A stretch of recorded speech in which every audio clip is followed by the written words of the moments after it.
Research Writing for Media, Day 2. First of all, take a look at your doc in the bottom of the screen. What am I writing with? Some of us have Microsoft Word. Some of us have another program down here called Pages. It just looks like a document with a little yellow line across the top. If you have neither of these, if you go to your Finder, click on Applications, scroll up and down. Remember, everything is in alphabetical order, so Pages is in where? Yeah, the letter P. If you don't have it, drag it, drop it, let it go in your doc. If you do have Microsoft Word on your computer, but you can't find it, you might want to look in the M's for Microsoft. There's usually a Microsoft folder right there. If you click it, you go inside. Grab your big blue W for Word, drag it, drop it in your timeline. Pages is pretty much the same as Word. All you have to do is double click and you'll have lots of choices. If there's a document you've used before, go up to File in either program and hover over Open Recent. Oh look, there's one called Sarah Bareilles. Because for my second body paragraph, I wanted to deal with another female singer. Yesterday we talked about Adele. Here was my original source, and then on the very next page was my paraphrase. On my next page down, here I've got some cool stuff about Sarah Bareilles. You probably know her from the song Brave, but I have one article that deals with how she just wrote a Broadway musical. And the really cool thing about it is it's an entire Broadway show written by women. So the director of the play, the dramatic part, the choreographer, the lady who wrote the script, like the non-singing parts, and Sarah Bareilles, who wrote the singing parts, all four of them are female, which I thought was really cool. I did not know that. So that's one source.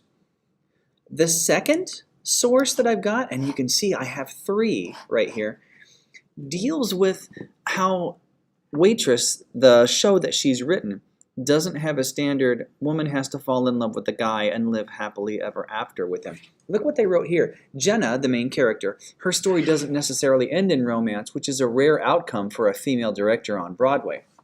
It's not saying that ending up with a partner is not a good thing, but it's a powerful message to put out there. To find a partner in life, you have to know and love yourself first. It's important to have shows out there that investigate when a person is coming into their own and having a moment of self-acceptance. The thing about the story, what happens right here is you have a woman who's in an abusive relationship and she's pregnant and having the baby of her abusive husband. She falls in love with her doctor and you think the doctor's going to swoop in and save her, but actually they break up when she realizes this is not going to work and I don't necessarily need a man in my life to have a good life and to raise my child the way I should. It's a really cool story. Look what they say down here. The narrative or the story, the play, ends with the woman on her own, raising a child by herself, running a business in a community of family and friends. I don't think there are a lot of Broadway musicals or anything else that end that way. Sometimes it's good for women to be on their own. They don't need a man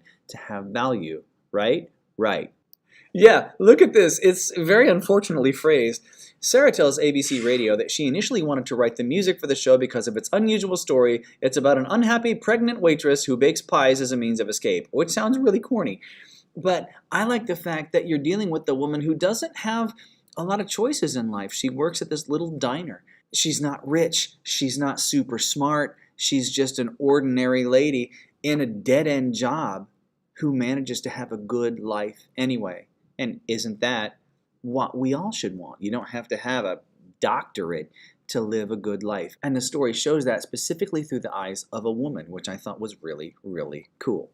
So we talk about how the play was written by a team of 4 women. Then these 2 paragraphs together talk about how it shows the empowerment of an ordinary, everyday woman to have a great life. So let me paraphrase that, stick it in my own words. So what am I going to do? I'm going to hit return and go down to the next page. So I'm not looking at that. I'm going to tell you a little bit about what I know about Sarah Bareilles, and then I'm going to talk about how the show and the plot line of the show also empowers women musicians. I'll be right back.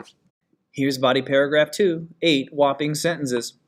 Another one of my favorite female musicians is Sarah Bareilles. She's an amazing singer, composer, and piano player, best known for her song Brave, but she recently wrote a Broadway musical called Waitress, along with the creative team of three other women, something you don't see very often.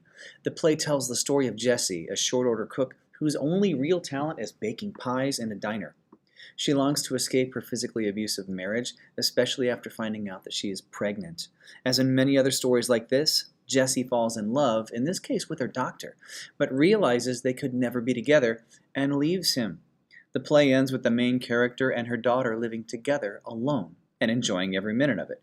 It's a strong testament to the idea that even after you've had a child, you don't need a man to be complete and can live and survive on your own. Written by women for women, Waitress is a great show with a great message for anyone with ears to hear. I like that. Oh, the repeating thing. You know how they say sometimes rules are meant to be broken? Every now and then you can use something called parallel structure, where I say great show with great message. Notice how I only do that once? Every now and then you can kind of cheat. If you do it a bajillion times, I'll have you come up with some other stuff.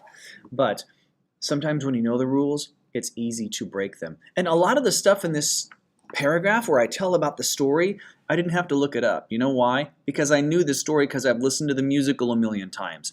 So this is why it's best to pick a topic that you know something about and that you care about. So if this is up your alley, go for it. I'm going to do probably my introduction paragraph tomorrow. But for today, this is all I've got. See you later. Bye-bye.